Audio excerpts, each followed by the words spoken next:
Assalamualaikum warahmatullahi wabarakatuh. Saya Ibrahim Ulham dengan NIM 183123885. Saya akan menjelaskan 3 materi manajemen keuangan 2. 3 materi manajemen keuangan 2 yaitu ada capital budgeting, dan yang kedua adalah ada operating leverage, dan yang ketiga ada financial leverage. Tugas ini bertujuan untuk memenuhi tugas akhir pada mata kuliah manajemen keuangan 2. Oke. Yang pertama saya akan masuk ke materi yang pertama, yaitu capital budgeting. Capital budgeting pada dasarnya adalah suatu progres yang lengkap untuk menganalisa proyek dan bisa juga menentukan proyek yang termasuk dalam suatu anggaran modal, atau bisa juga sebagai suatu progres perencanaan serta pengambilan keputusan terkait pembayaran dana, di mana periode pengambilan dana tersebut sudah lebih dari 1 tahun. Batasan dari 1 tahun sendiri tidak terlalu mutlak. Kategori pengeluaran ini termasuk di dalamnya biaya untuk pembelian pada setiap aset tetap, yakni tanah, bangunan, gedung, mesin, dan alat-alat lainnya. Biaya untuk dana, iklan jangka panjang, proyek pengambilan, dan juga pengembangan pun turut termasuk dalam kategori investasi tersebut. Sebagai gantinya, perusahaan memerlukan suatu prosedur tertentu untuk bisa menganalisa dan juga menyeleksi beberapa alternatif investasi yang tersedia. Keputusan akan investasi ini akan menjadi sulit untuk dikerjakan karena memerlukan penilaian tentang situasi pada masa yang akan datang, sehingga memerlukan berbagai asumsi yang mendasari suatu estimasi pada situasi yang paling mendekati atau yang memungkinkan atau tidaknya terjadi, baik itu karena adanya faktor internal ataupun faktor eksternal. Nilai investasi tersebut harus bisa dihitung sesuai dengan aliran kas perusahaan dan harus merupakan suatu keputusan yang paling tepat agar bisa menghindari berbagai resiko-resiko kerugian atas nilai investasi tersebut, agar investasinya berjalan lancar. Umumnya, perusahaan akan membuat berbagai alternatif atau variasi investasi agar bisa berinvestasi dalam jangka waktu panjang, yakni pembuatan aset tetap. Seperti halnya tanah, aset tersebut adalah aset yang berpotensi merupakan sumber pendapatan yang potensial dan bisa dilihat dari suatu perusahaan. Nah, capital budgeting dan keputusan keuangan ini harus diperlakukan secara terpisah, nggak bisa disamakan. Jika investasi yang diperlakukan sudah ditentukan untuk bisa diterima, maka manajer keuangan kemudian memilih cara pembayaran yang paling baik. Anggaran budget adalah suatu neraca yang sudah memproyeksikan cash flow masuk dan keluar selama beberapa waktu pada waktu yang akan datang. Sebuah rinci memproyeksikan akan kas masuk dan aliran kas keluar selama beberapa periode yang akan datang. Capital budget juga adalah sebuah garis besar rencana pengeluaran pada aktiva tetap. Capital budgeting juga diartikan sebagai progres menyeluruh untuk menganalisa berbagai proyek yang menentukan hal apa saja yang akan dimasukkan di dalam anggaran modal. Progres mengumpulkan, menyeleksi, mengevaluasi, dan menentukan alternatif cara penilaian modal, dan nanti akan memberikan penilaian perusahaan dalam jangka waktu yang lebih dari 1 tahun. Manfaat dari capital budgeting ini apa?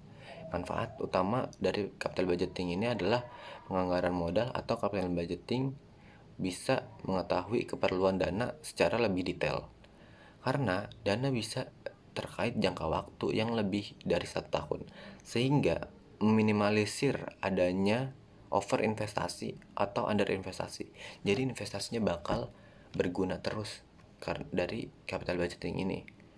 Nggak ada dana yang terbuang dari investasi yang kelebihan atau yang kekurangan yang tadi saya jelaskan. Selanjutnya saya akan menjelaskan NPV atau Net Present Value.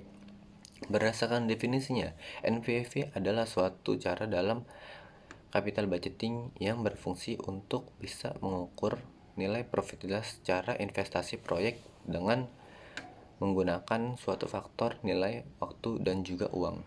Artinya NPV ini selisih antara present value yang diperoleh dan nilai investasi yang ditanamkan pada saat ini dan penerimaan arus kas yang masuk di masa depan. Jadi selisihnya perbedaan antara aset kita yang akan kita investasikan dan investasinya dan kas yang akan didatangkan tersebut. Yang kedua, saya akan jelaskan IRR atau internal rate of return. Para pakar ahli dan berpendapat IRR adalah suatu cara yang lain bisa digunakan untuk mengevaluasi profitabilitas rencana investasi dengan cara menghitung nilai waktu yang berdasarkan pengertiannya. IRR juga bisa disebut discount rate atau faktor pendiskonto lain yang digunakan untuk mendiskonto suatu cash inflow dan juga salvage value. Jelas menghasilkan banyak jumlah present value yang dalam jumlah investasi yang ada. Oke, selanjutnya dengan itu kita dapat simpulkan dengan penjelasan tadi dari saya tentang capital budgeting. Dapat disimpulkan bahwa capital budgeting pada dasarnya adalah suatu progres yang lengkap untuk menganalisa proyek dan untuk menentukan proyek yang termasuk dalam suatu anggaran modal. Kita mau investasiin kemana gitu, dari itu gunanya capital budgeting. Selanjutnya saya akan menjelaskan materi yang kedua, yaitu operating leverage. Operating leverage adalah formula akuntansi biaya yang digunakan untuk mengangkut apakah perusahaan atau proyek bisa meningkatkan operating income dengan meningkatkan revenue. Jadi, operating leverage ini bisa digunakan sebagai kemampuan perusahaan untuk memanfaatkan biaya tetap untuk tetap menghasilkan laba yang lebih tinggi. Rumus formula yang digunakan untuk operating leverage ini adalah membandingkan presentasi perubahan laba operasi terhadap presentasi perubahan penjualan, atau membandingkan total kontribusi dengan laba operasi, atau juga bisa membandingkan total biaya dengan total biaya operasi. Operating leverage yang positif berarti perusahaan menghasilkan penjualan yang lebih tinggi dibandingkan total biayanya, maka itu untungnya lebih banyak. Sama halnya negatif, maka penjualan tidak cukup untuk menutup biaya, itu bisa rugi. Suatu bisnis yang mampu menghasilkan penjualan dengan gross margin tinggi dan biaya variabel rendah akan memiliki operating leverage yang tinggi. Atau jika biaya tetapnya lebih tinggi dibandingkan biaya variabel, maka operating leverage-nya juga tinggi. Lalu, apa yang terjadi jika perusahaan memiliki operating leverage yang tinggi? Perusahaan dengan kondisi tersebut akan sangat sensitif dengan fluktuasi penjualan. Hal ini dikarenakan sedikit saja perubahan terjadi di volume penjualan, maka EBIT akan mengalami perusahaan besar. Selain EBIT, ROI juga masuk dalam pos mempengaruhi kondisi ini. Di dalam neraca sendiri, operating leverage ini akan mengacu pada sisi aset. Oke, yang terakhir saya akan menjelaskan financial leverage. Ada materi ketiga ini. Financial leverage yaitu sebuah penggunaan pinjaman untuk membiayai pembelian aset di mana ekspektasinya pendapatan atau capital gain dari aset yang baru tersebut melebihi biaya pinjaman. Di laporan neraca, hal ini akan mengacu pada komposisi utang dan ekuitas. Dalam mayoritas kasus, penyedia pinjaman tentunya akan membatasi beberapa resiko yang diambil dan mengidentifikasi batas yang diizinkan. Untuk kasus pinjaman cash flow, umumnya kelayakan kredit perusahaan akan digunakan untuk mendukung pinjaman. Sebaliknya, jika dari kasus pinjaman aset beranggun, penyedia kredit akan menggunakan di sisi aset untuk jaminan sebagai perusahaan bisa membayar pinjaman keseluruhan tersebut.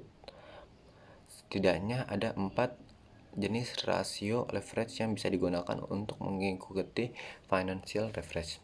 Yang pertama, ada rasio utang terhadap ekuitas, total utang bagi total ekuitas. Dan yang kedua, total terhadap modal, total utang dibagi buka kurung total utang ditambah total ekuitas. Yang ketiga, total terhadap EBITDA buka, yaitu adalah total utang dibagi EBNTDA. Yang keempat, ada rasio utang terhadap aset, yaitu total utang dibagi total aset. Pada dasarnya, aset perusahaan menggunakan final leverage untuk membiayai operasional perusahaan. Maka ini meningkatkan laba ataupun ekuitas, bahkan laba per saham juga ikut naik. Namun perlu diingat, saat presentasi finansial ini lebih tinggi, maka resiko kebangkrutan juga mengingat perusahaan high risk high return. Selain faktor kebangkrutan, penggunaan financial leverage juga beresiko terhadap volatilitas saham. Hal ini karena peningkatan jumlah financial leverage bisa membuktikan goncangan pada perusahaan yang otomatis membuat harga saham naik turun lebih sering. Tentunya ini akan menjadi halangan dan perhitungan opsi saham yang akibatnya karena peningkatan harga saham berarti perusahaan harus membayar bunga yang lebih tinggi kepada pemegang saham. Kesimpulannya, financial leverage itu tidak hanya menggandakan pendapatan tapi juga resiko. Saat perusahaan memiliki rasio financial leverage dan operating leverage yang tinggi, maka akan sangat beresiko. Tetapi dengan resiko tersebut, perusahaan bisa juga mendapatkan keuntungan yang jauh lebih tinggi. Rasio operating leverage yang lebih tinggi menghasilkan perusahaan penjualan yang tidak seberapa, namun biaya yang margin yang dibatasi tidak cukup tinggi. Hasil dari kedua kondisi ini akan tetap negatif bagi perusahaan. Sebaliknya, rasio financial leverage yang tinggi akan terjadi saat ROI tidak melebihi jumlah bunga pinjaman yang dibayarkan. Kondisi ini akan menuntun profit dan laba per saham perusahaan. Inilah pentingnya analisis laporan keuangan berdasarkan rasio keuangan. Anda bisa melihat perkembangan bisnis dan tindakan apa saja yang perlu dilakukan pada masa depan dengan memanfaatkan financial dan operating leverage tersebut. Sekian dari saya, kurang lebihnya mohon maaf. Berikut penjelasan 3 materi manajemen keuangan 2, yaitu operating leverage, capital budgeting, operating leverage, dan financial budgeting. Sekian dari saya, kurang lebihnya mohon maaf. Wassalamualaikum warahmatullahi wabarakatuh.